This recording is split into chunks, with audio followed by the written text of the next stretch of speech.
بسم اللہ والصلاۃ والسلام علی رسول اللہ اشہد ان لا الہ الا اللہ وحدہ لا شریک لہ واشہد ان محمد عبدہ ورسولہ صلی اللہ علیہ وسلم۔ تفسیر النبی صلی اللہ علیہ وسلم للقرآن۔ پہلی جو ہیڈنگ ہم نے پڑھی تھی وہ یہ ہے کہ قرآن کریم کی تفسیر قرآن کریم کے ساتھ کرنا، یعنی ایک جگہ پر قرآن کریم میں کوئی الفاظ موجود ہوتے ہیں تو دوسری جگہ اس کی وضاحت موجود ہوتی ہے کہ اس سے مراد یہ ہے۔ دوسری جو ہیڈنگ ہے آج جو ہم نے پڑھنی ہے وہ یہ، اچھا یہ پڑھ کیوں رہے ہم، اس سے پہلے یہ بات سمجھ لیں کہ بھائی یہ کیوں ضروری ہے۔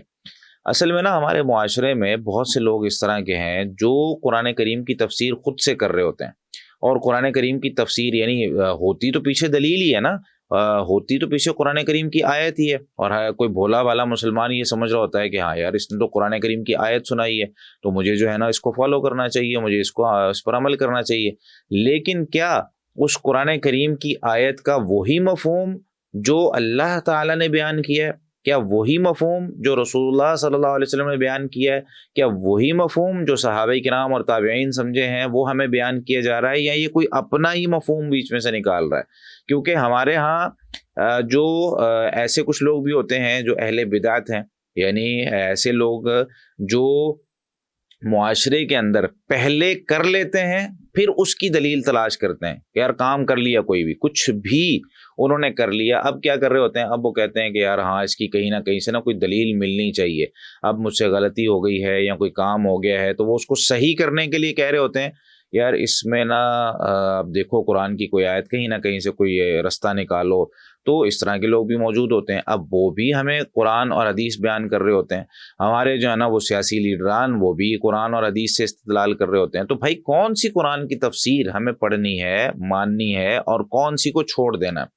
تو یہ بنیادی چیزیں ہیں تفسیر پڑھنے سے پہلے جو ہمیں پتہ ہونی چاہیے کہ ہر بندہ آ کے اپنی ہی تفسیر بیان کرنا شروع کر دے، ہر بندہ آ کے اپنا ہی ترجمہ اور اس کا خلاصہ بیان کرنا شروع کر دے۔ تو ہمیں یہ پتہ ہونا چاہیے بطور طالب علم کہ ہم تفسیر پڑھ رہے ہیں تو ہمیں یہ ہمیشہ پتہ ہو کہ بھائی میں جو تفسیر پڑھ رہا ہوں یا پڑھ رہی ہوں تو اس تفسیر کے اندر جو نبی کریم صلی اللہ علیہ وسلم نے طریقہ کار بتایا ہے وہ طریقہ جو ہے وہ صحیح ہے، اور وہی طریقہ ہم نے آگے اس کو اختیار کرنا ہے۔ تو دوسری جو ہیڈنگ جو آج ہم نے پڑھنی ہے وہ ہے نبی کریم صلی اللہ علیہ وسلم قرآن کی تفسیر جو کریں وہ ہم نے لینی ہے۔ سب سے پہلے ہم نے دیکھنا ہے کہ قرآن کی تفسیر قرآن میں ہے، وہ بھی ظاہر سی بات ہے نبی کریم صلی اللہ علیہ وسلم یا صحابہ کرام بھی بتاتے ہیں، اور یہ جو قرآن کریم کی تفسیر نبی کریم صلی اللہ علیہ وسلم کے فرامین کے ساتھ ہے تو یہ بھی جو ہے وہ نبی کریم صلی اللہ علیہ وسلم جس طرح بتائیں گے اسی طرح ہم نے اس کو لینا ہے۔ اچھا اب ہم چلتے ہیں کہ نبی کریم صلی اللہ علیہ وسلم کی اللہ تعالیٰ نے ذمہ داریاں کیا لگائی ہیں قرآن کے حوالے سے۔ اب یہاں ہمارے پاس جو ہے نا وہ سورۃ النجم کی آیت نمبر 2 اور 3 موجود ہے، وما ينطق عن الهوى ان هو الا وحی یوحی۔ اس کا لفظی ترجمہ کیا ہے؟ وما ينطق عن الهوى، اور نہیں وہ بات کرتے عن الهوى خواہشات کی، ان ہوا نہیں ہے وہ، الا مگر، وحی ایک وحی ہے، یوحا جو ان کی طرف کی جاتی ہے۔ یعنی نبی کریم صلی اللہ علیہ وسلم جب بات کرتے ہیں نا تو آپ صلی اللہ علیہ وسلم کی جو بات ہے وہ وحی ہوتی ہے جو اللہ تعالیٰ کی طرف سے آتی ہے۔ وحی کی پھر مختلف اقسام ہیں جو آپ لوگوں نے اس دن پڑھی بھی ہیں۔ تو جو وحی اللہ تعالیٰ کی طرف سے آتی ہے آپ صلی اللہ علیہ وسلم وہ ہمیں سناتے ہیں، اور جب وحی آتی ہے تو اس کا پھر نبی کریم صلی اللہ علیہ وسلم کی ذمہ داری کیا ہے بھائی؟ تو یہ سورۃ النحل کی آیت 44 ہمارے سامنے موجود ہے۔ اللہ تعالیٰ نے فرمایا وَأَنزَلْنَا، اور ہم نے نازل کیا، إِلَيْكَ الذِّكْرَ، آپ کی طرف اس ذکر کو، کیوں؟ مقصد کیا جی؟ لِتُبَيِّنَ لِلنَّاسِ، تاکہ آپ واضح کریں لوگوں کے لیے، ما وہ چیز، نزل الیہم جو ان کی طرف نازل کی گئی، ولعلہم، اور تاکہ وہ یتفکرون، غور و فکر کریں۔ اب یہاں اللہ تعالیٰ نے نبی کریم صلی اللہ علیہ وسلم کے ذمہ لگا دیا نا کہ جب ہم آپ کو قرآن کریم دے رہے ہیں تو قرآن کریم آپ کو جب ملا ہے تو اس کی تفسیر بھی آپ کے ذمہ لازم ہے، اس کو بیان کرنا، اس کو واضح کرنا، اس کے اندر جو مسائل ذکر ہوئے ہیں وہ لوگوں کے سامنے لانا بھی نبی کریم صلی اللہ علیہ وسلم کی ذمہ داری ہے۔ اب ہم یہ کہیں کہ یہ قرآن کریم کی آیت تو موجود ہے لیکن آپ صلی اللہ علیہ وسلم اس کا مطلب بیان نہیں کر کے گئے، تو نعوذ باللہ ہم اس آیت کا بھی انکار کرتے ہیں، ٹھیک ہے، تو یہ سوچ کبھی نہیں رکھنی چاہیے کہ قرآن کریم کی آیت تو نبی کریم صلی اللہ علیہ وسلم بیان کر گئے لیکن اس کی تفسیر بیان نہیں کر کے گئے، اس کی وضاحت بیان نہیں کر کے گئے۔ تو نبی کریم صلی اللہ علیہ وسلم نے نا قرآن کریم کی ہر آیت کی وضاحت بھی کی ہے، بتایا بھی ہے کہ اس سے کیا مراد ہے۔ تو یہ نبی کریم صلی اللہ علیہ وسلم پر جو قرآن کریم نازل ہوا ہے اس کا ایک مقصد ہے لِتُبَيِّنَ لِلنَّاسِ مَا نُزِّلَ إِلَيْهِمْ، تاکہ آپ واضح کریں لوگوں کے لیے جو آپ صلی اللہ علیہ وسلم پر نازل کیا گیا ہے۔ اب ہم حدیث کی طرف چلتے ہیں۔ مسند احمد، یہ آپ کے سامنے ریفرنس موجود ہے، مسند احمد الرسالہ، یہ جو ہے نا وہ کئی جلدوں میں 50 سے زیادہ جلدوں میں یہ مسند احمد جو چھپی ہے یہ وہ ہے، تو اس کی 28 نمبر جلد ہے، صفحہ 410 ہے۔ اس میں نبی کریم صلی اللہ علیہ وسلم نے یہ بات ارشاد فرمائی، الا لوگوں سن لو، انی اوتیت الکتاب ومثلہ معہ، کہ مجھے کتاب دی گئی ہے، اوتیت الکتابہ، مجھے کتاب دی گئی ہے، ومثلہ معہ، اور اسی کی مثل اس کے ساتھ ایک اور چیز بھی دی گئی ہے۔ پھر آپ صلی اللہ علیہ وسلم نے دوسری بار بھی ارشاد فرمایا، الا انی اوتیت القرآن ومثلہ معہ، لوگوں سن لو کہ بے شک مجھے قرآن اور اسی کی مثل جو ہے نا ایک اور چیز دی گئی ہے، یعنی قرآن کریم اور اسی کی مثل ایک حدیث، یعنی جو احادیث ہیں نبی کریم صلی اللہ علیہ وسلم کی وہ بھی قرآن کی طرح دی گئی ہیں۔ تو یہاں پہ دو چیزیں پتہ چلی ہمیں، ایک تو یہ پتہ چلی کہ نبی کریم صلی اللہ علیہ وسلم قرآن کی وضاحت کرتے ہیں، دوسرا یہ پتہ چلا کہ حدیث بھی وہی ہے۔ اس بات کو ہمیشہ یاد رکھیں، آگے انشاءاللہ کبھی آئے گا تو میں اس کی وضاحت کروں گا۔ اس چیز کے بھی دلائل موجود ہیں کہ حدیث بھی وہی ہے۔ جس طرح قرآن کریم میں اللہ تعالیٰ نے فرمایا نا، انا نحن نزلنا الذکر وانا لہ لحافظون، بے شک ہم نے اس ذکر کو نازل کیا اور بے شک ہم ہی اس کی حفاظت کرنے والے ہیں۔ تو وہاں ذکر سے مراد صرف قرآن کریم نہیں ہے، جس طرح کچھ لوگ لے رہے ہوتے ہیں کہ ذکر سے مراد کہ اللہ تعالیٰ نے قرآن کریم کو نازل کیا اور قرآن کریم کی ہی حفاظت کرنے والے نہیں، ذکر سے مراد قرآن اور حدیث دونوں ہیں۔ ہمارے ہاں کچھ لوگ اعتراض کرتے ہیں جی حدیثیں تو ضعیف بھی ہوتی ہیں۔ بھائی ضعیف ہونے کا مطلب ہی یہ ہے کہ صحیح کی حفاظت اللہ تعالیٰ کر رہا ہے، اسی وجہ سے تو کوئی ایڈ کرنا چاہتا ہے، کوئی کہتا ہے کہ جی یہ بھی حدیث ہے، تو علماء اور محدثین بیٹھے ہیں وہ کہتے ہیں بھائی اس کو سائڈ پہ کر دو، یہ والی حدیث نہیں ہے، یہ ضعیف ہے، یہ من گھڑت ہے، یہ موضوع ہے، اس کو جو ہے نا وہ کسی نے بیٹھے بیٹھے بنایا ہوا ہے، تو یہ والی حدیث جو ہے نا وہ قابل قبول نہیں ہے۔ تو پتہ کیا چلا کہ اس کی بھی حفاظت ہو رہی ہے۔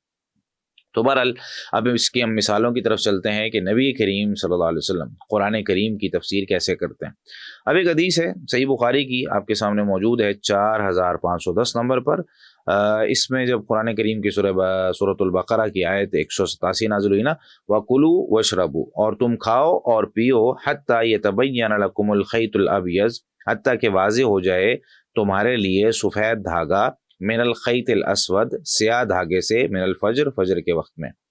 اب تمہارے لیے سفید دھاگا سیاہ دھاگے سے واضح ہو جائے۔ اب دیکھیں صحابہ کرام عربی تھے نا، انہیں عربی لینگویج آتی ہے اور اس کی وضاحت کرنے کے لیے ان کے پاس ظاہر سی بات ہے اس کو سمجھنے کے لیے آس پاس کا ماحول بھی کافی ہے۔ لیکن جب قرآن کریم کی یہ آیت نازل ہوئی نا تو جو صحابی تھے سیدنا عدی بن حاتم رضی اللہ تعالیٰ عنہ، اب انہوں نے اس کو بالکل ظاہر پر لے لیا اور دھاگے سے مراد دھاگا ہی لیا، کچھ اور نہیں لیا۔ تو انہوں نے کیا کیا کہ اپنا گھر گئے، گھر جا کے نا انہوں نے 2 دھاگے لیے، ایک سفید دھاگا لے لیا اور ایک سیاہ دھاگا لے لیا۔ اب دونوں دھاگے انہوں نے تکیے کے نیچے رکھ دیے۔ اب جب تکیے کے نیچے دھاگے رکھ دیے تو اندھیرا ہوتا تھا اس دور میں، اس طرح کی لائٹس تو تھی نہیں، تو اس میں یا تو چراغ جلایا جاتا تھا یا جو ہے نا وہ سورج کی روشنی جب نکلتی تھی یا صبح فجر کی روشنی جب نکلتی تھی تبھی چیزوں کا پتہ چلتا تھا۔ تو انہوں نے کیا کیا، وہ 2 دھاگے رکھ دیے۔ اب جب صبح سحری کا وقت ہوا، سحری کھانا شروع کر دی، اب کھاتے جا رہے ہیں اور تھوڑی دیر بعد اٹھا کے تکیہ دیکھتے ہیں کہ سفید دھاگا سیاہ دھاگے سے واضح ہو جائے، یعنی پتہ چل جائے۔ اندھیرے میں اب نظر نہیں نہ آ رہا، دونوں ہی نظر نہیں آ رہے، دونوں ہی سیم جو ہے نا وہ کنڈیشن میں ہے، سفید اور سیاہ دونوں نظر ہی نہیں آ رہے۔ اب جب روشنی اس پہ پڑی، تھوڑی سی گھر میں تھوڑی روشنی آئی تو پتہ چلا ہاں یہ والا سفید ہے، یہ سیاہ ہے، لیکن ٹائم بہت زیادہ ہو گیا تھا۔ تو یہ واقعہ لے کر وہ نبی کریم صلی اللہ علیہ وسلم کے پاس آئے اور آ کر کہنے لگے، یا رسول اللہ، یہ جو سفید دھاگا اور سیاہ دھاگے والی آیت نازل ہوئی ہے نا، تو اس سے تو میں کافی دیر تک کھاتا رہا ہوں۔ تو نبی کریم صلی اللہ علیہ وسلم نے پھر ان کو جو بات کہی، اب ہم حدیث کی طرف چلتے ہیں۔ یہ حدیث صحیح بخاری میں 4510 نمبر پر ہے۔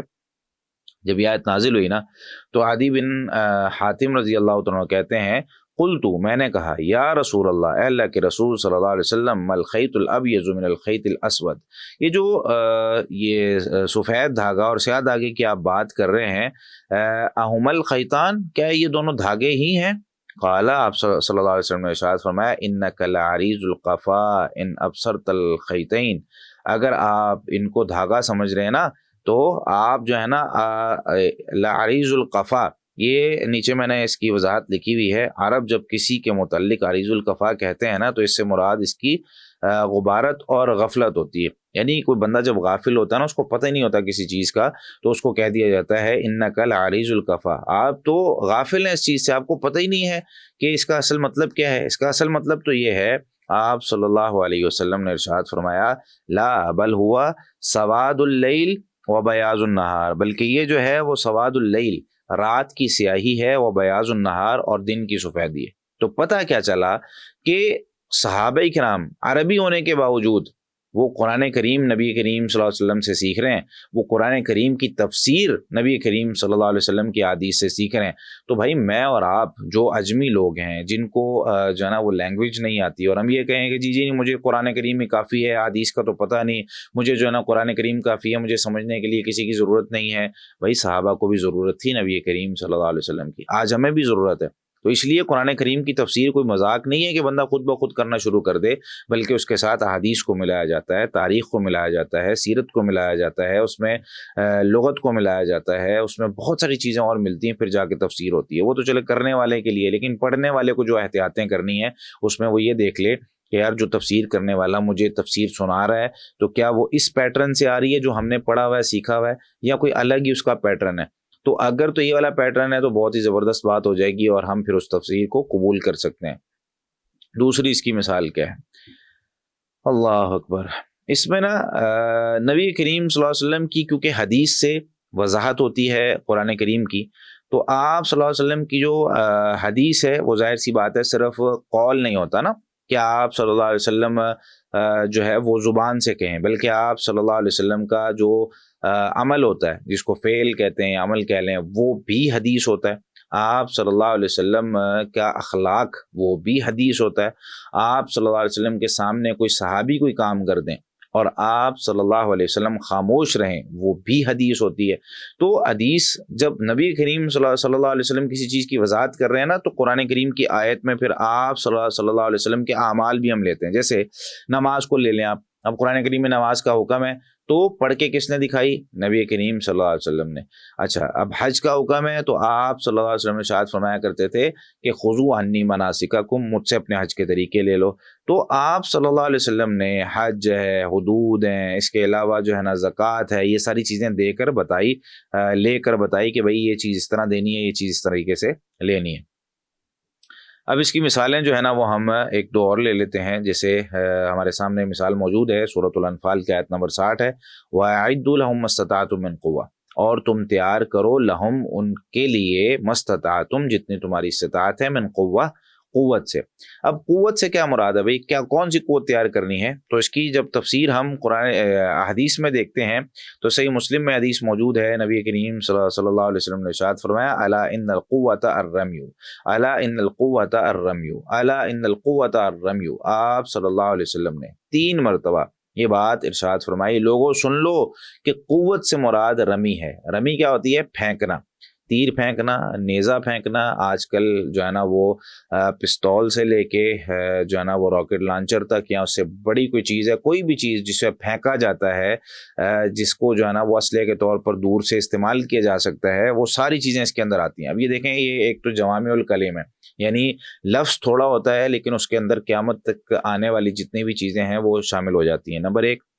دوسرا، اس سے یہ پتہ چلا ہے کہ قرآن کریم کے کسی لفظ کی بھی وضاحت نبی کریم صلی اللہ علیہ وسلم کرتے ہیں۔ اب آیت میں وہ اعدوا لہم ما استطعتم من قوہ، ان کے جو مشرکین ہیں، کفار ہیں، ان کے خلاف قوت تیار کرنی ہے، تو اس میں قوت سے مراد کیا ہے کہ لوگوں تیر اندازی، نشانہ بازی سیکھنی ہے۔ آج بھی ہر مومن کو یہ چاہیے کہ وہ اپنی لائسنس شدہ پستول یا کوئی بھی اسلحہ خریدے اور اس سے پریکٹس کرے، اس کو جو ہے نا وہ اپنی زندگی میں اس طریقے سے، جس طرح ہوتا ہے نا خواتین کے لیے جو زیور ہوتا ہے، ان کا سجنا سنورنا، سونا چاندی، یہ چیزیں ان کو بڑی اچھی لگتی ہیں۔ تو مومن کا ہتھیار اور مومن کا زیور جو ہے نا وہ اسلحہ ہونا چاہیے، اور اس کے ساتھ ساتھ اس کو صبر اور برداشت بھی سکھانی چاہیے کہ یہ نہ ہو آپ سے باہر ہو کے اسی اسلحے کو جو ہے نا وہ مسلمانوں کے خلاف استعمال کرے۔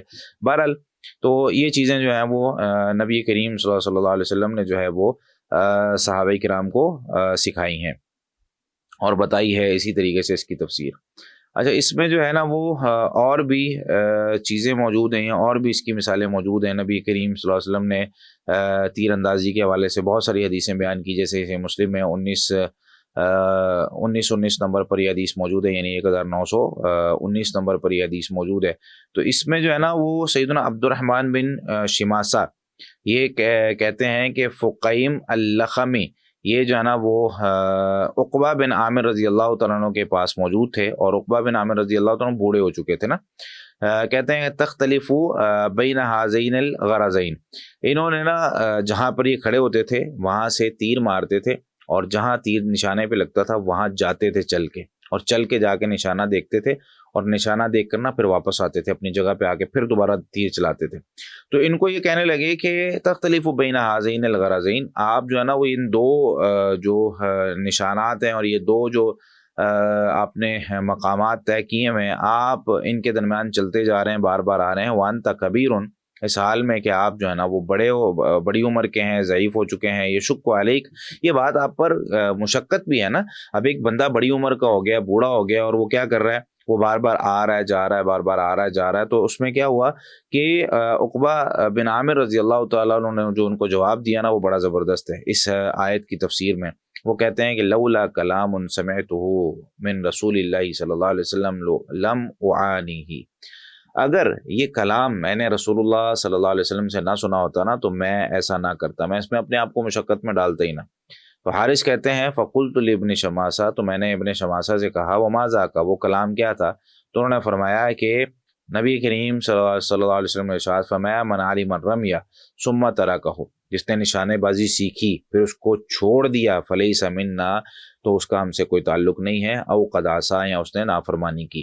تو نشانے بازی اب یہ نبی کریم صلی اللہ علیہ وسلم صحابہ کو سکھا بھی رہے ہیں، کہہ بھی رہے ہیں قرآن کریم کی تفسیر میں، اور صحابہ کتنی جو ہے نا وہ بوڑھے ہونے کے باوجود محنت مشقت کر کے اس کو سیکھ رہے ہیں۔ تو اس چیز کو بھی ہم نے جو ہے نا وہ سیکھنا بھی ہے اور کبھی چھوڑنا بھی نہیں ہے، ٹھیک ہے۔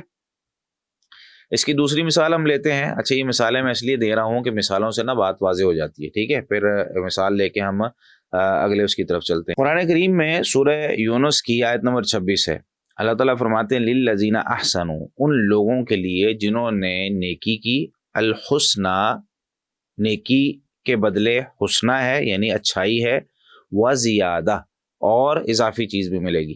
اب اس میں جو زیادہ کا لفظ ہے نا، اس کی وضاحت میں نبی کریم صلی اللہ علیہ وسلم کی حدیث موجود ہے۔ صحیح مسلم کے اندر 181 نمبر حدیث موجود ہے، آپ لوگوں کے سامنے شو ہو رہی ہے اسکرین پر۔ سیدنا صہیب رضی اللہ تعالیٰ عنہ نبی کریم صلی اللہ علیہ وسلم سے روایت کرتے ہیں، فرمایا اذا دخل اہل الجنت الجنہ، جب اہل جنت جنت میں چلے جائیں گے نا تو یقول اللہ تبارک و تعالی، تو اللہ تبارک و تعالی فرمائیں گے تريدون شیئا ازیدکم، کیا تم کوئی ایسی چیز چاہتے ہو جو میں تمہیں اور زیادہ دوں؟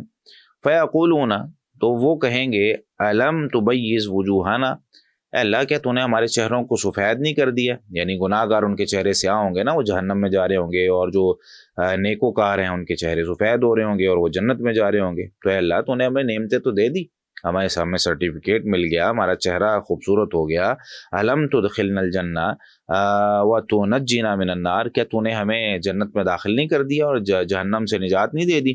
تو اس ساری چیزوں کے بعد نا فیکشف الحجاب، تو اللہ تعالیٰ حجاب کو دور کر دیں گے، اب درمیان میں جو پردہ ہوگا اللہ تعالیٰ کے اور اہل جنت کے وہ ختم ہو جائے گا۔ فما اعطوا شیئا احب الیہم من النظر الی ربہم عز وجل، تو انہیں اس وقت جو سب سے بڑی چیز دی جائے گی نا، اور جو اس وقت ان کو سب سے زیادہ محبوب ہوگی، پوری دنیا، کائنات، جنت، ہر چیز، ان سب سے بڑی چیز ہے اللہ تعالیٰ کا دیدار۔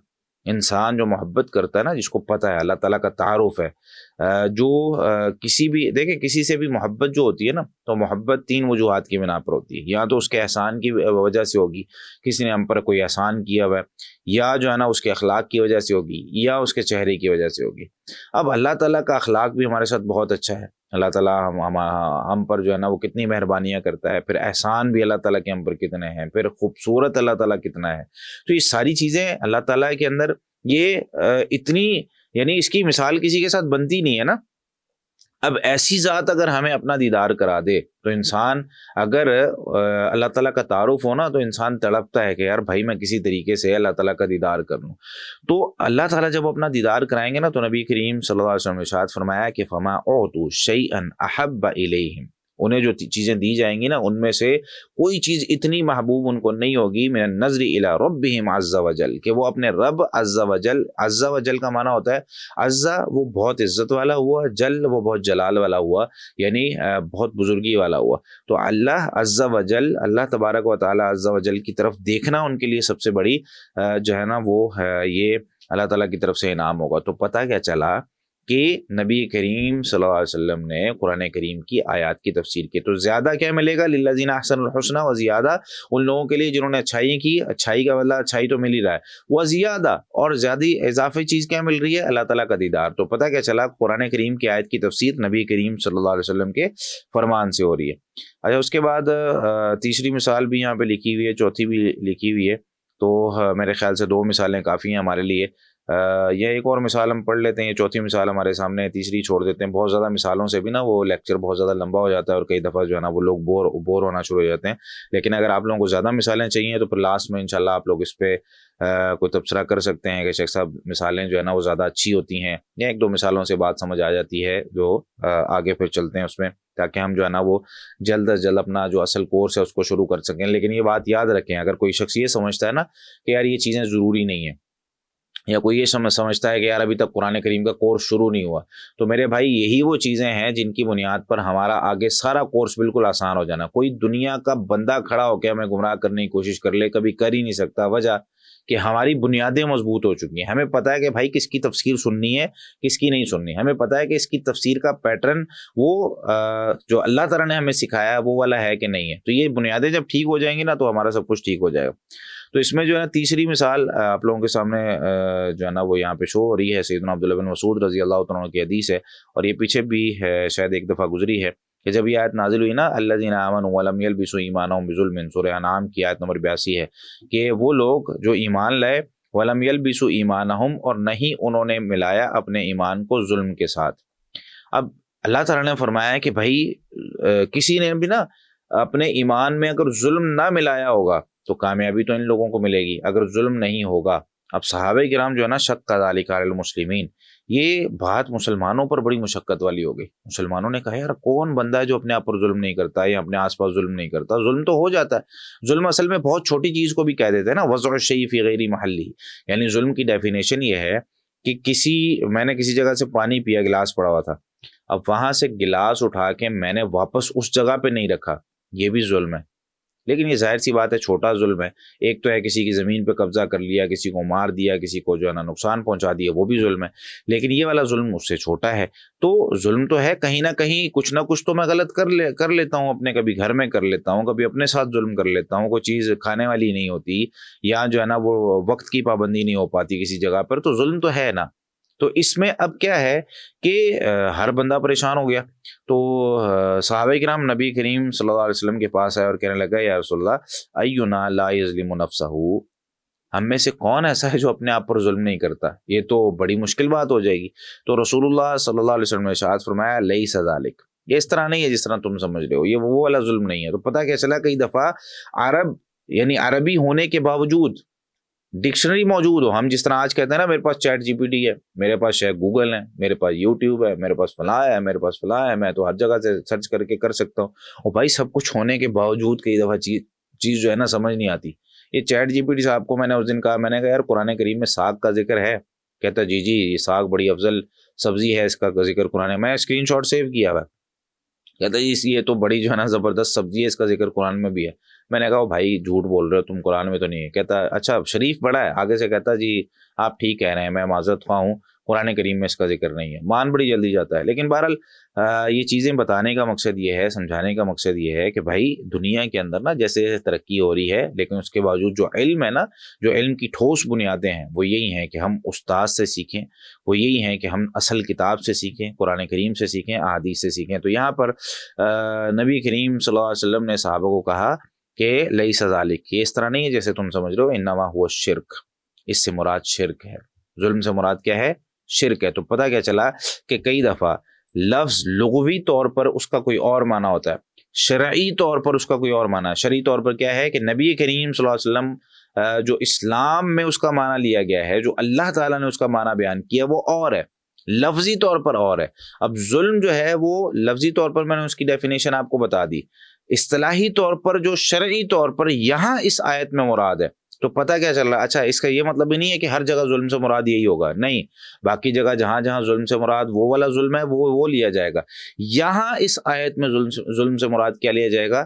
شرک، کیونکہ یہاں جو آپ صلی اللہ علیہ وسلم نے وضاحت کی ہے وہ آپ صلی اللہ علیہ وسلم کی وضاحت وہ شرک ہے، ٹھیک ہے؟ تو اس چیز کو بڑا جو ہے نا وہ احتیاط کے ساتھ استعمال کرنا پڑتا ہے۔ بھائی یہاں کون سی جو ہے نا وہ معنی مراد لیا گیا ہے، وہاں کون سا معنی مراد لیا گیا ہے، دونوں جگہ پر الگ الگ ہم اس کی تفسیر کرتے ہیں۔ یہ وجہ ہوتی ہے کہ جو ہے نا وہ ہر لفظ کی ہر جگہ پر کوئی الگ معنی بھی ہو سکتا ہے۔ تو پھر نبی کریم صلی اللہ علیہ وسلم نے صحابہ کرام کو کہا کہ لم تسمعوا قول لقمان لابنہ، کیا تم لقمان علیہ الصلوۃ والسلام نے جب اپنے بیٹے کو نصیحت کی تھی تو اس وقت تم نے وہ سنی نہیں تھی آیت سورہ لقمان کی آیت نمبر 13 میں، یا بنیا لا تشرک باللہ، اے میرے پیارے بیٹے تو اللہ کے ساتھ شرک نہ کر، ان الشرک، بے شک شرک جو ہے لظلم عظیم، یہ بہت بڑا ظلم ہے۔ تو یہاں اللہ تعالیٰ نے شرک کو کیا کہا ہے؟ ظلم عظیم۔ تو ظلم سے مراد یہاں پر شرک ہے۔ تو پتہ کیا چلا کہ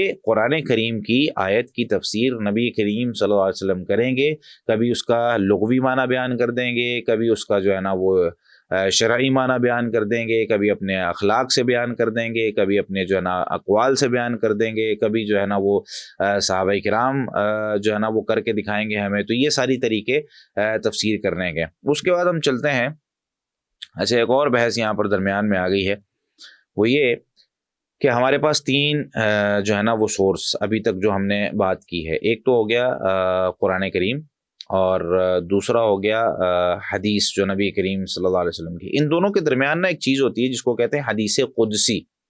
حدیث قدسی کیا ہوتا ہے؟ قرآن کریم کی ڈیفینیشن تو ہم نے سمجھ لی نا پیچھے، قرآن کریم کیا ہوتا ہے۔ اچھا حدیث قدسی کیا ہوتی ہے اور حدیث کیا ہوتی ہے، ان تینوں چیزوں میں ہمیں فرق سمجھ آ جائے گا نا، تو یہ بھی انشاءاللہ ہمیں آگے کام آئے گا۔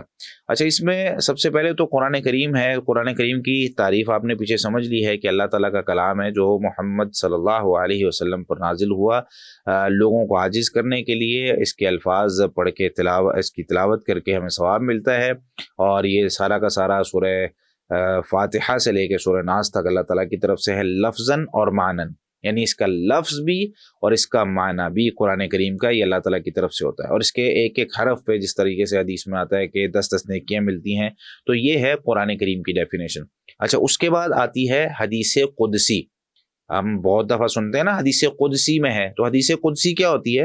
حدیث قدسی وہ ہوتی ہے، یہ ڈیفینیشن آپ کے سامنے لکھی ہوئی ہے، اگر آپ اس کا جو ہے نا وہ پکچر لینا چاہیں، ترجمہ میں لفظی کر دیتا ہوں، آپ لوگ جو ہے نا وہ اسکرین شاٹ بھی لے سکتے ہیں، اگر موبائل سے لے رہے ہیں، لیپ ٹاپ سے کلاس لے رہے ہیں تو آپ اس کی پکچر بھی لے سکتے ہیں، تو تاکہ آپ لوگوں کے پاس عربی رہ جائے، تو ترجمہ میں اس کا کر دیتا ہوں۔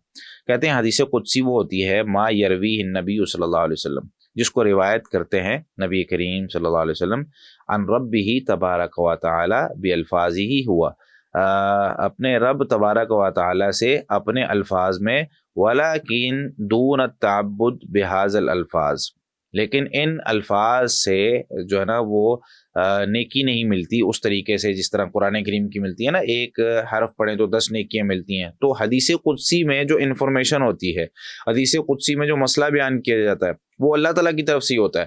یعنی اللہ تعالیٰ نے اگر ہمیں کہا کہ انا عند ظن عبدی بھی، اے نبی صلی اللہ علیہ وسلم میرے بندوں کو بتا دو کہ میں اپنے بندوں کے ساتھ ویسا سلوک کرتا ہوں جیسا یہ میرے بارے میں گمان کرتے ہیں۔ میرا بندہ اگر سوچے گا کہ اللہ نے آج میری پوری کر دینی ہے تو پوری کر دینی، میرا بندہ اگر سوچے گا کہ آج میں نے بڑا اچھا اپنا دن گزارنا ہے، اللہ نے میری مدد کرنی ہے تو میں نے کر دینا ہے۔ اگر بندہ ڈاما ڈول ہے نا، بندہ سوچ رہا ہے پتہ نہیں ہوگا کہ نہیں ہوگا، پتہ نہیں میری دعا قبول ہوگی کہ نہیں ہوگی، پتہ نہیں میرے معاملات اچھے ہوں گے کہ نہیں ہوں گے، پتہ نہیں مجھے یہ ملنا ہے کہ نہیں ملنا، تو اللہ تعالیٰ کہتے ہیں میں بھی اس کے ساتھ اس طرح سلوک کرتا ہوں۔ تو یہاں پر یہ الفاظ اللہ تعالیٰ کے ہیں اور نبی کریم صلی اللہ علیہ وسلم اس کو اس طریقے سے بیان کرتے ہیں کہ قال اللہ تبارک و تعالی، اللہ تبارک و تعالی نے یہ بات ارشاد فرمائی، اللہ تبارک و تعالی کہتے ہیں. ٹھیک ہے، تو یہ اس طرح کے الفاظ سے جو حدیثیں شروع ہو رہی ہوتی ہیں ان کو کہتے ہیں حدیث قدسی. وہ قرآن کریم کے الفاظ نہیں ہوتے، وہ ہوتے الفاظ اللہ تعالیٰ کے ہیں، لیکن نبی کریم صلی اللہ علیہ وسلم اس کو اس طریقے سے بیان کرتے ہیں. ٹھیک ہے، اور آگے ذکر کیا ہے کہ ولیس للتحدی والاعجاز، اس میں لوگوں کو عاجز کرنا بھی مقصد نہیں ہوتا. جس طرح قرآن کریم میں عاجز کرنے کا مقصد یہ ہے، جس طرح چیلنج کرنا مقصد ہوتا ہے نا، جس طرح عرب کو چیلنج کیا تھا اللہ تعالیٰ نے کہ جاؤ اس جیسی کوئی صورت بنا لو، تو حدیث قدسی میں اس طرح کا کوئی چیلنج نہیں ہوتا، وہ جو ہے نا وہ سادہ الفاظ میں ہوتی ہے. فمعناہ من اللہ، اس کا جو معنی ہوتا ہے وہ اللہ تعالیٰ کی طرف سے ہوتا ہے، یعنی جو اس میں مقصد دیا گیا ہوتا ہے یا جو کام کرنا ہوتا ہے وہ اللہ تعالیٰ کی طرف سے ہوتا ہے، اور جو اس کے لفظ ہوتے ہیں وہ نبی کریم صلی اللہ علیہ وسلم کی طرف سے ہوتے ہیں. اچھا، تیسری جو چیز ہے وہ ہے حدیث نبوی. حدیث نبوی کسے کہتے ہیں؟ ما اضیف الی النبی صلی اللہ علیہ وسلم من قول او فعل او تقریر. اس کے ساتھ اور ایک اضافہ کر لیں، وہ یہاں پہ موجود نہیں ہے، وہ میں ابھی جو ہے نا وہ کر دیتا ہوں.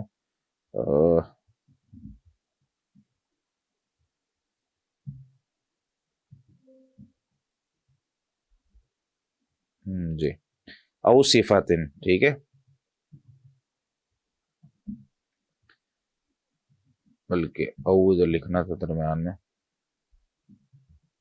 چلیں، تو کہتے ہیں ما اضیف الی النبی صلی اللہ علیہ وسلم، جو نبی کریم صلی اللہ علیہ وسلم کی طرف منسوب کیا جائے، من قول، آپ صلی اللہ علیہ وسلم کا قول ہو، او فعل، آپ صلی اللہ علیہ وسلم کا فعل ہو، او تقریر، یا تقریر، و تقریر سے مراد ہی ہوتا ہے، بلکہ مراد سب کی میں بتا دوں، قول سے مراد آپ صلی اللہ علیہ وسلم زبان سے کوئی بات کہیں، او فعل، یا فعل یعنی آپ صلی اللہ علیہ وسلم خود کچھ کر دیں، تو وہ بھی حدیث ہوتی ہے. جیسے آپ صحابی کہیں کہ میں نے دیکھا رسول اللہ صلی اللہ علیہ وسلم نماز پڑھ رہے تھے، میں نے دیکھا رسول اللہ صلی اللہ علیہ وسلم جو ہے نا وہ اپنے ہاتھ سے کچھ خرچ کر رہے تھے، تو یہ ہوتا ہے فعل.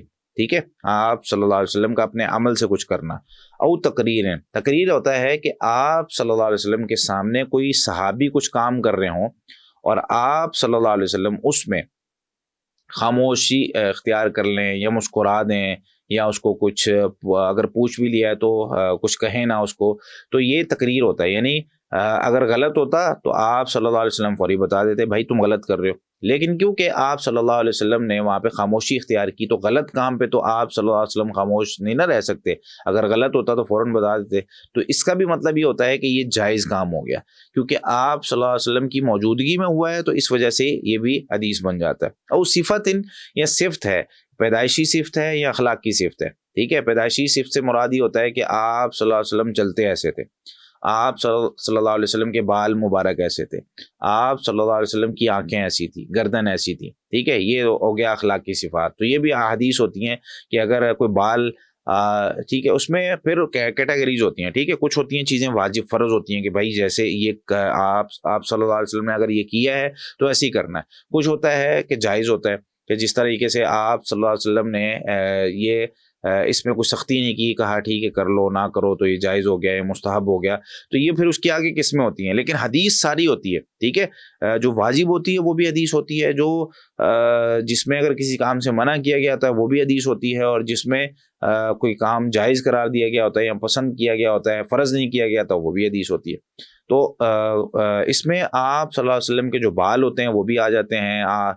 جو اخلاقی صفات ہیں، آپ مسکراتے ایسے تھے، آپ بیٹھتے ایسے تھے، آپ کھاتے ایسے تھے، آپ چلتے ایسے تھے، وہ بھی ساری حدیث میں آ جاتی ہیں. پھر وہ الگ مسئلہ ہے کہ اس میں سے کون سی چیزیں ہمارے لیے واجب ہیں کہ ہم اس پر عمل کریں، کون سی چیزیں ہمارے لیے جائز اور مستحب ہیں کہ یار بھائی تم اس طرح بھی کھا سکتے ہو، اس طرح بھی بیٹھ سکتے ہو. تو یہ ساری چیزیں. تو بہرحال 3 چیزوں کی ہم نے بات کی، قرآن کی، حدیث قدسی کی، اور جو عام احادیث ہیں نبی کریم صلی اللہ علیہ وسلم کی. تینوں چیزوں کا فرق ہمیں سمجھ میں آ گیا. یہ بتانے کا مقصد بھی، سکھانے کا مقصد بھی یہ تھا کہ آگے جا کے ہمیں پتہ چلے کہ بھائی کون سی چیز سے ہم استدلال کر رہے ہیں، کہ حدیث قدسی سے ہم استدلال کر رہے ہیں، قرآن کی آیت سے یا تفسیر سے. ٹھیک ہے، اچھا اس کے بعد چلتے ہیں، ٹائم کیا ہو گیا ہے، چلیں بہرحال اس میں سے 2-4 ہم ہیڈنگز پڑھ ہی لیں گے. آگے جو ہے نا وہ انواع السنن، یہ بڑی دلچسپ بات ہے اور بڑی غور سے سننے والی بات ہے اور سمجھنے والی بات ہے. جس کو یہ 6 پوائنٹس ہیں یہ انواع السنن کے نا، یہاں پہ جس کو یہ سمجھ میں آ گئے نا، وہ بہت سارے مسئلے اس کے خود بخود حل ہوتے جائیں گے. ٹھیک ہے، قرآن کریم اور احادیث کا آپس کا تعلق کیا ہے؟ قرآن کریم اور احادیث آپس میں اگر دونوں میں سے ایک چیز بھی مس ہوتی ہے نا تو معنی اور مفہوم کہاں سے کہاں پہنچ جاتا ہے اور بندہ اس مسئلے کو کبھی حل ہی نہیں کر پاتا۔ تو اس چیز کو یاد رکھیں ہمیشہ کہ قرآن اور حدیث کا بڑا گہرا تعلق ہے۔ کچھ لوگ اگر یہ کہیں نا کہ یار صرف قرآن کریم ہمیں جو ہے نا وہ اور حدیث کی ضرورت نہیں ہے، بس قرآن کریم ہی ہمیں کافی ہے، تو سمجھ لیں کہ یہ بندہ جو ہے نا وہ اسلام کی جو ایک بنیادی رکن ہے اس کا انکار کر رہا ہے۔ جیسے آج کل چل رہا ہے نا، کوئی لوگ صحابہ پہ بات کر رہے ہیں، تو وہ بھی ایک بنیاد ہے نا۔ صحابہ کرام نبی کریم صلی اللہ علیہ وسلم تک، قرآن تک، حدیث تک لے کے جانے والے ہیں، تو اگر انہی کو درمیان سے نکال دیا جائے اور انہی پہ جو ہے نا تبرہ بازی شروع کر دی جائے تو کیا ہوگا کہ بھائی وہ ساری کی ساری جو ایک بنیاد ہے وہ ختم ہو جائے گی، دین سارا کا سارا اجڑ جائے گا۔ تو اس لیے ان جو درمیان کی چیزیں ہیں نا ان کو سمجھنا بہت ضروری ہے کہ کون سی چیزیں وہ کس بنیاد پہ کھڑی ہوئی ہیں اور کتنی اس کی حفاظت کرنے کی ضرورت ہے۔ اچھا، اب سوال یہ ہے یہاں پہ جس کا جواب ہم دینے جا رہے ہیں وہ یہ کہ ایک قرآن کریم کی آیت آ گئی، اس کے اندر جو ہے نا وہ معنی سمجھ میں نہیں آ رہا، تو کیا حدیث کس طریقے سے اس کی وضاحت کرے گی؟ ٹھیک ہے، ابھی ہم بات کر رہے ہیں نا کہ قرآن کی تفسیر حدیث سے ہوتی ہے، تو قرآن کی تفسیر حدیث سے کیسے ہوتی ہے بھائی؟ اس کی کچھ مثالیں ہمیں دے دیں، اوپر سے دو تین مثالیں ہم نے دی ہیں، لیکن اس کی مزید کچھ مثالیں جن سے بہت زیادہ بات واضح ہو رہی ہے وہ میں آپ کو دیتا ہوں۔ سب سے پہلے مبینۃ لما اشکل فی القرآن، پہلی ہیڈنگ یہ ہے کہ قرآن کریم میں کئی دفعہ جو ہے وہ لفظ استعمال ہوتا ہے اور اس کا جو ہے نا وہ اس کی وضاحت نہیں ہو رہی ہوتی، تو احادیث یا حدیث میں اس کی جو ہے نا وضاحت کی جاتی ہے۔ جیسے مثال کے طور پر ابھی ہم نے 2 مثالیں اوپر لی تھی نا، پہلی مثال جو ہے نا وہ ظلم والی، اور دوسری مثال جو ہے نا وہ دھاگا، سفید دھاگے اور سیاہ دھاگے والی، وہ دونوں مثالیں اس کے اندر فٹ ہوتی ہیں۔ ٹھیک ہو گیا؟ اچھا، دوسری ہیڈنگ کیا ہے؟ دوسری ہیڈنگ یہ ہے مبینۃ لما ابہما فی القرآن، قرآن کریم میں کئی دفعہ مبہم لفظ استعمال ہوتا ہے اور اس کی جو وضاحت ہوتی ہے وہ نبی کریم صلی اللہ علیہ وسلم کرتے ہیں۔ مبہم سے مراد کیا ہے؟ جیسے کسی بندے کا تذکرہ ہوا، اس کا نام قرآن میں نہیں ہے، نبی کریم صلی اللہ علیہ وسلم بتاتے ہیں کہ بھائی یہ جو فلاں بندہ ہے نا اس کا نام قرآن کریم میں اگرچہ نہیں ہے لیکن یہ بندہ وہ والا تھا۔ اب جیسے ایک قصہ ایک دفعہ ذکر ہوا صحیح بخاری میں، یہ حدیث موجود ہے صحیح بخاری میں 78 نمبر پر، 122 نمبر، صحیح مسلم، ابو داؤد، ترمذی، مسند احمد، مختلف کتابوں میں موجود ہے۔ تو صحیح بخاری میں حدیث موجود ہے کہ اس میں نا سیدنا عبداللہ بن عباس اور حر بن قیس، ان کا نا آپس میں اختلاف ہو گیا، بیٹھے ہوئے تھے، قرآن کریم کی باتیں چل رہی تھی آپس میں، صحابہ کرام کی گفتگو بھی دیکھیں کیسی ہو رہی ہے، آپس میں ان کی جو اختلافات ہو رہے ہیں، کوئی ان کی اگر جو ہے نا وہ بحث مباحثہ ہو رہا ہے تو وہ بھی کس چیز میں ہو رہا ہے؟ قرآن کریم کی تفسیر میں، یعنی قرآن کریم کی آیت کے بارے میں وہ آپس میں بات کر رہے ہیں۔ تو ہماری مجلسیں بھی جو ہے نا وہ کچھ اس طرح کی ہونی چاہیے۔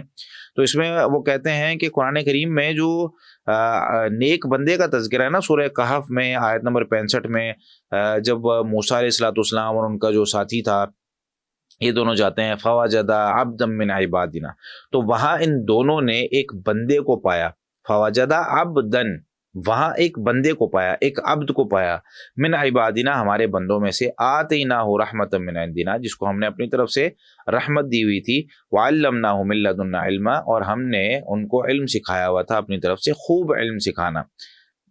اب یہ جو ایک بندہ تھا، عبد تھا، یہ ہمارے بندوں میں سے، اللہ تعالیٰ کے بندوں میں سے، تو یہ بندہ کون تھا؟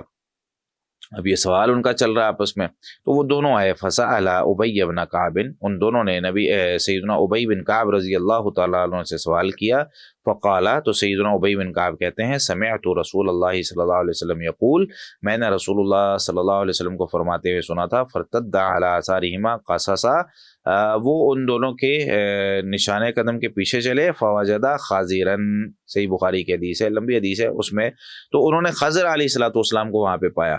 تو یہ جو اتنا مشہور ہے کہ جی وہ، اچھا ہمارے ہاں اردو میں یہ نام لیا جاتا ہے خضر، ٹھیک ہے، خضر علیہ السلام، خضر جاوید، خضر حیات، ٹھیک ہے، تو وہ اردو میں ہمارے ہاں استعمال ہوتا ہے، اصل لفظ کیا ہے عربی میں؟ خضر، ٹھیک ہے۔ تو فوجدہ خضرن، انہوں نے خضر کو وہاں پہ پایا، تو خضر علیہ الصلوۃ والسلام، یہ اس کا مطلب ہمیں کیسے پتہ چلا کہ یہ نام ہے؟ تو یہ نام حدیث میں آ گیا نا، تو اسی طریقے سے، اچھا اس کی ایک مثال دیتا ہوں، ہمارے یہاں ایک بڑا مشہور قصہ ہے جی، وہ ایک عورت تھی جو کہ یوسف علیہ الصلوۃ والسلام پہ تہمتیں لگاتی تھی، اور پھر اس نے جو ہے نا وہ ان کے ساتھ غلط کچھ کرنے کی بھی کوشش کی، اس کا نام زلیخا تھا۔ بھائی کس نے بتایا اس کا نام زلیخا تھا یا زلیخا تھا یا کچھ بھی جو نام جو ہے نا وہ ہمارے یہاں مشہور ہے، بھائی کس نے بتایا؟ کسی حدیث میں آیا ہے؟ نبی کریم صلی اللہ علیہ وسلم نے اس کو بیان کیا ہے؟ صحابہ نے بیان کیا ہے ہی نہیں۔ اب یہ فائدہ ہے اس چیز کو پڑھنے کا کہ بھائی اگر ہمیں قرآن کریم کی تفسیر میں، یعنی قرآن کریم میں اللہ تعالیٰ نے کسی چیز کو مبہم ذکر کیا، اس کا نام ذکر ہی نہیں کیا، اور احادیث میں بھی اس کا نام نہیں آیا، صحابہ نے بھی اس کا نام ذکر نہیں کیا، تو میں اور آپ کون ہوتے ہیں بھائی اس کا نام اپنی طرف سے ایڈ کرنے والے؟ یہ جو ہمارے ہاں تفسیروں میں لکھا ہوتا ہے، اب ان تفسیروں میں جا کے ذرا اس کو تلاش کرنے کی کوشش کریں۔ ٹھیک ہے کہیں سے کوئی بنی اسرائیلی روایات سے کوئی لے لیا ہوگا یا کوئی تاریخی روایات سے کسی نے اٹھا کے لے لیا ہوگا، وہ سورس نہیں ہے تفسیر کی۔ اس بات کو ہمیشہ یاد رکھیں، تفسیر کا جو سورس ہے نا، یہی وجہ ہے کہ ہمارے ہاں بہت ساری چیزیں مکس ہو جاتی ہیں، ہم صحیح اور غلط انفارمیشن کو الگ الگ نہیں کر پاتے۔ ہم کہتے ہیں یار یہ بھی کتاب ہے، یہ بھی کتاب ہے، اس میں بھی لکھا ہوا ہے، اس میں بھی لکھا ہوا ہے، اس میں بھی انفارمیشن موجود ہے، اس میں بھی انفارمیشن موجود ہے، یہ بھی کوئی جو ہے نا وہ بات بتا رہا ہے، یہ بھی بات بتا رہا ہے۔ بھائی جب ہمیں بنیادی ہماری مضبوط نہیں ہے تو ہم کس طریقے سے الگ الگ کریں گے؟ تو بنیاد کیا ہے کہ اگر تو کوئی مبہم لفظ قرآن کریم میں موجود ہے اور اس کی وضاحت حدیث میں آ گئی کہ نبی کریم صلی اللہ علیہ وسلم نے اس کی وضاحت میں جو ہے نا وہ کوئی نام بول دیا، صحابہ نے بول دیا، تو پھر تو بھئی ہمیں سمجھ میں آتا ہے جس طریقے سے یہاں پہ آ گیا، بالکل واضح ہے کہ بھئی فوجدہ عبد من عبادنا سے مراد کون ہے؟ خضر علیہ الصلوۃ والسلام۔ کیوں حدیث میں آ گیا؟ اب وہاں پہ یوسف علیہ الصلوۃ والسلام میں وہ جو ان کے قصے میں وہ زلیخا یا زلیخا یا جو بھی نام اس کا ہے، وہ مختلف کتابوں میں مختلف لکھا ہوا ہے، اس کا سورس کیا ہے؟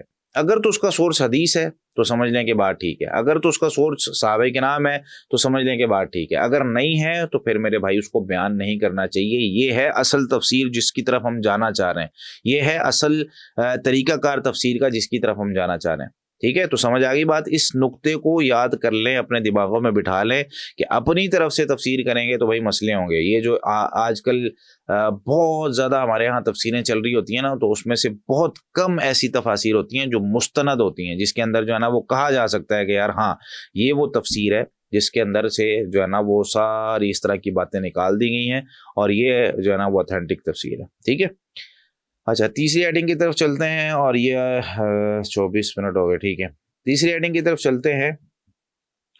تو قرآن کریم میں کئی دفعہ چیزیں مجمل ذکر کی جاتی ہیں اور پھر اس کی وضاحت میں احادیث آتی ہیں۔ مجمل سے مراد کیا ہوتا ہے؟ یعنی کوئی بھی کام کرنے کا حکم ہے، اقیم الصلاۃ، نماز قائم کر لو۔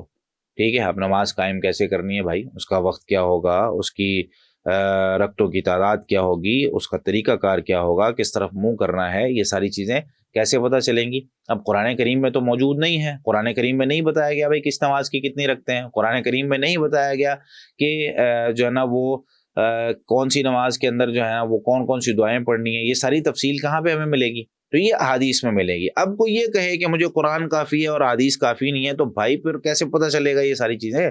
اب زکوٰۃ کے حوالے سے حکم ہو گیا، اب جی آتوا الزکوٰۃ، زکوٰۃ ادا کرو۔ بھائی کون سے مال پہ دینی؟ ٹھیک ہے، سبزیوں پہ دینی ہے کہ نہیں دینی؟ آپ نے جو ہے نا وہ سونے چاندی پہ زکوٰۃ دینی ہے کہ نہیں دینی؟ آپ نے جو ہے نا وہ گھر کے سامان پہ دینی ہے کہ نہیں دینی؟ آپ نے پلاٹس پہ زکوٰۃ دینی ہے کہ نہیں دینی؟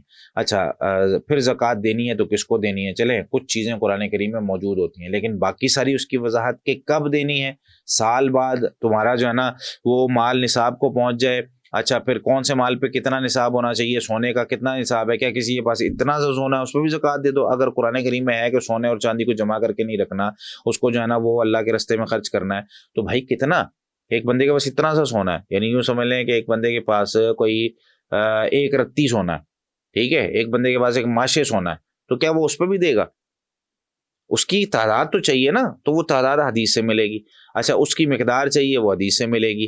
اچھا وہ کب دینا ہے، اس پر سال گزرنا چاہیے نہیں گزرنا چاہیے، اپنی ضروریات پوری کر کے بعد میں دینا ہے، یا بس جو مال آئے اللہ کے راستے میں خرچ کر دو؟ یہ ساری وضاحتیں کہاں ملیں گی؟ حدیث میں۔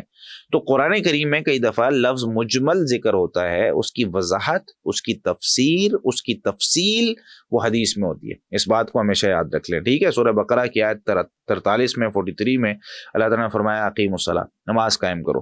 تو نماز کی ساری ڈیٹیل ہمیں حدیث سے ملے گی۔ تو پتہ کیا چلا، قرآن اور حدیث دونوں کا آپس کا جو تعلق ہے وہ بڑا گہرا تعلق ہے۔ اگر کوئی ایک چیز کو بھی چھوڑتا ہے تو وہ دوسری چیز کو سمجھ نہیں سکتا، تو اس لیے قرآن کریم کی تفسیر کرنے کے لیے حدیث کو ساتھ پڑھنا، اس کی وضاحت، اس کی جو ہے نا وہ حدیث کا مطالعہ رکھنا جو ہے نا وہ بہت ضروری ہے۔